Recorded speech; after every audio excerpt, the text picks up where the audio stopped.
5 love languages, and he's earned a number of other titles as well, including, as you mentioned, Jim, 5 Traits of a Healthy Family. And he and his wife, Carolyn, have been married over 60 years, and they live in North Carolina and have 2 grown children. Welcome back, Gary. Well, thank you. Always good to be back. It is so good. And, man, I tell you, you're just a great guest and love your content. And Gene and I have read it. Okay, so this book, 5 Traits of a Healthy Family, I think, if I'm correct, started with a college student who wanted to move into your house to kind of learn what it looks like to have a healthy family, to which you probably thought, really somebody that included.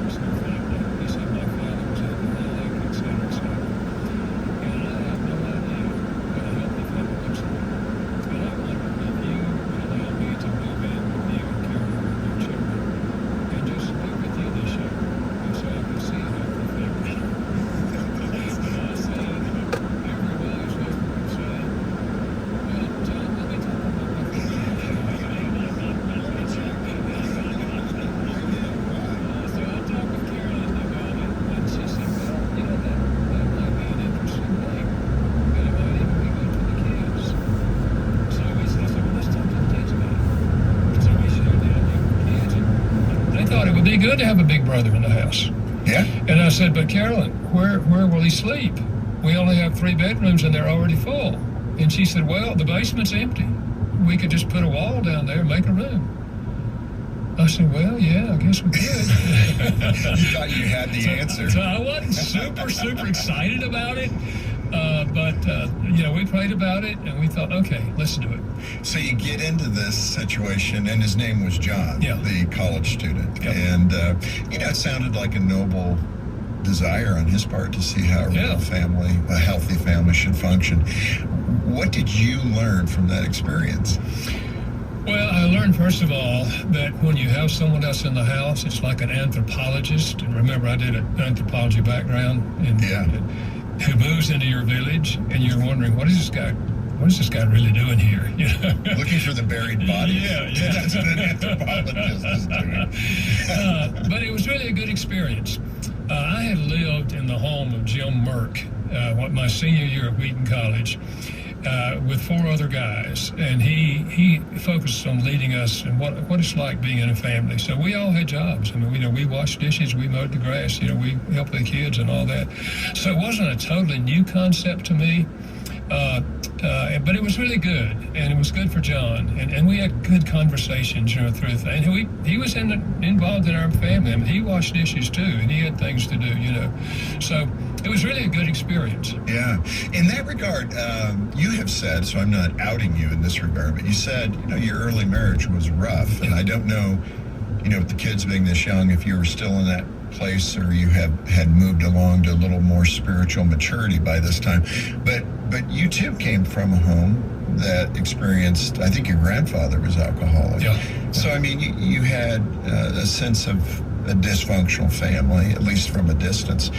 But how had your marriage changed, or had it changed from not being as healthy as it could be to when John moved in? It had radically changed by that time. In fact, if John had moved in with us when we were married without children, he probably would never have gotten married. Well, that's because he would not have seen a healthy marriage. What was going on prior that, as a newlywed couple, I guess, those first few years? What was going on for you that was so hard? Well, what happened, Jim, was no one ever told me that you would come down off that high that we call being in love. And I thought that was going to go on forever. I was always told if you got the real thing, it'll last forever. Right. And my wife and I dated for 2 years before we got married. And the average lifespan of those euphoric feelings is 2 years. And I came down off the high pretty soon after we got married. And in reality, we didn't know how to solve conflicts. In fact, I didn't anticipate we'd have conflicts. We didn't have them when we were dating. Right. And we ended up arguing, and then with the argument came harsh words, and loud voices. And I remember one night, we were in the middle of an argument, and it was raining outside, and Carolyn walked out in the rain, and I thought, man, this is bad. When a woman walks in the rain, it's bad. Yeah. And then not only did I lose those euphoric feelings, but then I had negative feelings toward her. Because in my mind, she wouldn't listen to me, and I had negative feelings. And I really was pretty miserable. And I was in seminary. 2 weeks after we got married, I enrolled in seminary to study to be a pastor. And here I am, miserable in my marriage, and asking myself, how is this going to work? I can't do this. I can't get up and preach hope to people and be this miserable. And I'll never forget the day I said to God, I don't know what else to do. This was several months into the marriage. I said, I don't know what else to do. I've done everything I know to do, and it's not working. And as soon as I said that, there came to my mind a visual image of Jesus on his knees washing the feet of his disciples. And I heard God say, that's the problem in your marriage. You do not have the attitude of Christ towards your wife. Hit me like a ton of bricks. Because I remember what Jesus said after he washed their feet. He said, you call me teacher and Lord, and you're right. But in my kingdom, this is the way the leader serves. Gary, we're going to get to the 5, but I want to press in on this a little bit because for some men, we tend to be a little hard-headed. So how did that translate? I mean, I hear you saying, be a servant to your spouse, to your wife particularly. But what did it look like before, and what did you do to make it look different after? Well, here's what happened. First of all, I asked God to forgive me. I said, with all of my study in theology, I've missed the whole point. And I said, please give me the attitude of Christ toward my wife. In retrospect, it's the greatest prayer I ever prayed about my marriage because God changed my heart and gave me a desire to serve her, not demand things of her, but to serve her. And 3 questions really made it practical for me. When I was willing to ask these 3 questions, our marriage began to change. Simple questions. First of all, honey, what can I do to help you? Second question, how can I make your life easier? Third question, how could I be a better husband? And when I was willing to ask those questions, she was willing to give me answers. She told me, and I started doing those things. And it didn't turn around overnight, but within 3 months, she started asking me those 3 questions. That's excellent. I mean, that really is practical. And that was the turning point. Turning toward these 5 traits of a healthy family. The first one is service. Yeah. So that's one of the things we found with children who are learning service, volunteerism, those kinds of things actually tend to do really well in life along the way. How does it apply in the household? Are we talking about service within the home, or are we talking about volunteer service at the food kitchen, or both? Both. Okay. I think it starts in the home, and I think in a healthy family, the husband will have the attitude of service toward his wife and toward his children. She will have an attitude of service toward him and toward the children. Then they will teach the children how to serve each other and how to serve mom and dad. Dad has a job. Look what dad does for us. Look what mom does for us. Now, here's your job. And we give them a job, a place to serve in the family, and at appropriate ages. And so we grow up with the idea that we serve each other in our family, but then we take it outside the family. And that's when we began to bring them into things like taking them to food pantries where they help load food. I remember one of the things we did when the kids were about 11, 12, 13. In the fall, I'd put rakes in the back of the car, get the 2 kids in the car, drive through the neighborhood looking for yards that had not been raked. Yeah. And I would knock on the door and say, hi, I'm Gary Chapman. I live down the street here. And I'm trying to teach my children how to serve other people. And if you don't mind, we'd like to rake your leaves for you. And they would say what? And I repeated my speech. Yeah. And they would say, oh, I'll pay you to rake my leaves. I've been trying to find someone to rake my leaves. And I said, no, I don't want money. I just want to teach my children how to serve other people. So if you don't mind, we'll rake your leaves. We never had anyone who wouldn't let us rake their leaves. Yeah, I'm sure. And the kids loved it. And the part they really liked is when you get them in a pile, you jump in the pile. Yeah. So it may not be neat and tidy, but we'll get the job done eventually. Yeah. I thought you were going to say, just don't tell the kids you paid me. And So, both of our kids grew up with that servant attitude. And as adults, I mean, they both invest their lives in serving others. And the happiest people in the world are people who serve other people. I think that's true. When you look at that index of happiness, that typically is a characteristic of those folks. Back to the home, just a couple of examples again about how that service, what does it look like? Yeah. I think for the children, it means you give them jobs that they're capable of doing. For example, a 6-year-old can make their own bed. You don't have to make their bed when they're 12 years old. You start them early. This is what you do to help mommy and daddy. We don't have to make your bed now. You're old enough to make your bed. So it's just teaching them things like that, one after another. Washing dishes, for example. How to wash dishes, how to cook. Our granddaughter, for example, could cook a full meal at 14 because her father, who was a great cook, taught her to cook, and she was interested. Of course, early on, they only let her watch a few channels on TV, and one of them was a cooking channel. Yeah. So she got the idea, but I love this cooking thing. So at 14, she could cook a full meal. So, again, depending on their interests and their abilities, but you find ways for them to serve in the family. Yeah. And when we do that, they grow up with that idea that, we serve other people. Yeah, this is Focus on the Family with Jim Daly, and our guest today is Dr. Gary Chapman. And we're talking about the content of his book, 5 Traits of a Healthy Family, Steps You Can Take to Grow Closer, Communicate Better, and Change the World Together. And this is an inspiring, very practical book for parents of kids of all ages, and we'll encourage you to get a copy from us here at the ministry. The details are at focusonthefamily.com/broadcast.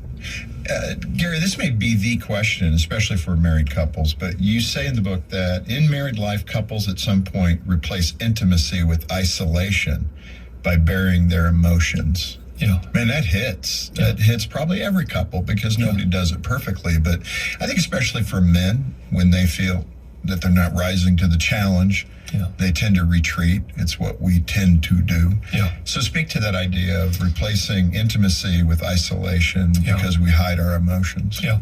Well, what I'm saying in the book is that one of the characteristics of a healthy family is there will be intimacy between the husband and wife. And most people, when you think of intimacy, they think of the sexual part of marriage. But intimacy is far more than that. It's intellectual intimacy. It's sharing our ideas, our thoughts, our dreams, our visions with each other. Emotional intimacy, sharing our feelings with each other, whether they're positive or negative. In a healthy marriage relationship, we will share emotional intimacy as well as social intimacy. We do things together with other people, as well as spiritual intimacy. All those things go together in a healthy family. And so I think the whole area of sharing our emotions with each other, it has to be healthy for that to happen, because what you're saying is exactly right. If it's not a healthy marriage, she will say something like, you put that in fact, a guy told me last week, he said, I unloaded the dishwasher, and she said, you put that in the wrong place. He said, I can't please the woman. Can you relate to that, John? No, but I think when there is a healthy marriage, you'll be able to say, honey, can I just be honest with you? I felt kind of put down when you said that. And maybe I shouldn't have felt put down, but I just want to be honest with you about how I felt, when you said that. It's that kind of thing that helps us understand how to communicate to each other, how to work together, because we're not enemies. We're on the same team, and we have to learn how to share emotions with each other and be honest with each other about what certain things stimulate inside of us. Yeah. In fact, you share the 5 areas of intimacy a couple should strive to grow in. What are those 5 areas? Well, one of them is intellectual intimacy. It is sharing. I was reading this book, honey, and I never read this before. Have you heard this before? It's sharing intellectual thoughts and things with each other. And it's also sharing, as I said, our emotions with each other. In fact, one of the things I suggest for couples is every day, why not share with each other 3 things that happened in my life today and how I feel about them? Oh, wow. Just simple things. Well, honey, I stopped at the store and I got gas today. How'd you feel about that, honey? To be honest, I felt angry. I looked at the price and I thought, this is right. But it's staying in each other's lives, by sharing, what's happening in our life and how we feel about those things. And then it's social intimacy, where we actually do things with each other outside the family. You know, and sometimes it means going with our spouse to things that we don't particularly have an interest in. Do you have an example? Yeah, one wife said to me, she said, you know, Doc Chapman, he's into this car racing thing. I don't get it. Those cars just going round and round, and it for hours. Just sit there and look at. She said, I don't get that. I said, I can understand that. I said, you know, my wife loves the symphony, and I don't know what an oboe is. I said, but I thought, I'm going to go with her and just listen, you know. Yes. I said, so you don't have to enjoy it. It's just you do it because they're into it, and you want to enjoy it with them and with whatever friends that might want to go with you. So it's learning to do things that maybe we don't enjoy, but we want to develop our relationship by doing things socially together. And then spiritual intimacy is essential, in my point of view, to having a healthy marriage. And I don't mean preaching to each other. You know, I don't mean, you know, I read this in the Bible this morning, and I think you need to hear this. I don't mean that. What I mean is, you know, honey, I read this morning, and it was so meaningful to me. Let me just share this with you. Or I read this in a book, you know, let me just share this with you. It was really helpful to me. It's sharing our spiritual journey with each other. Or it's saying to each other, honey, what can I pray for you today about? You know? And it's going to church together, you know, or small group Bible studies together, and that sort of thing. And then, yes, physical intimacy. In a healthy marriage, there will be physical intimacy. But all these other areas of intimacy impact whether we're healthy in our sexual part or whether we're not healthy in that part. Yeah. Because you can't isolate these other areas of intimacy from the physical part. And, you know, again, it's stereotypical, and I don't mean to express that, but men tend to struggle. I tend to struggle with how to build that emotional intimacy. Yeah. So that the other comes naturally. Yeah.